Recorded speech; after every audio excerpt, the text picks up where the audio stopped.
Joan is your friend. Oh, so she said, well, you know I was going to come anyway. Come on. Did she used to babysit your children? Yes. Because she says, you know you can trust me. Yes. She says, I love those kids. And she was a really nice woman. She still is. I shouldn't say was. But she still is a very nice lady.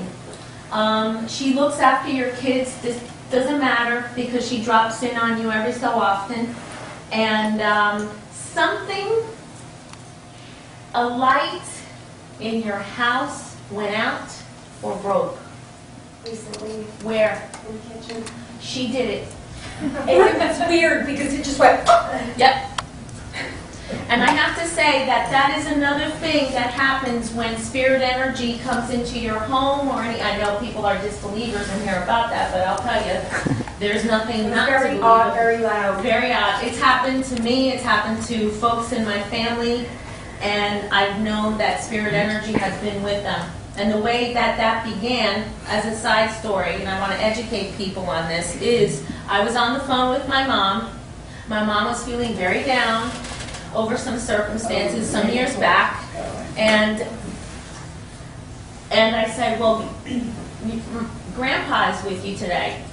And she goes like, yeah, that doesn't help me none, because just because you can see them doesn't mean I can know that they're around. How do I know that they're around? She says to me, and my grandfather says, I passed through, I didn't mean to do it, but I broke a bulb. Because apparently the energy that they emit affects electricity. And if there's a defective bulb or a defective wire or a defective mechanism on some apparatus, it'll break. It'll be affected. Do you get that? Mm-hmm. Do people get that?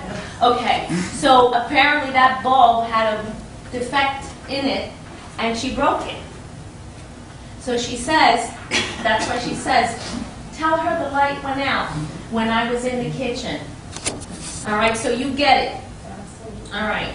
So I'm saying to you that she is still the same woman, still the same entity, person, personality, and soul, caring, giving, anything you need, come on over, grab it from my kitchen.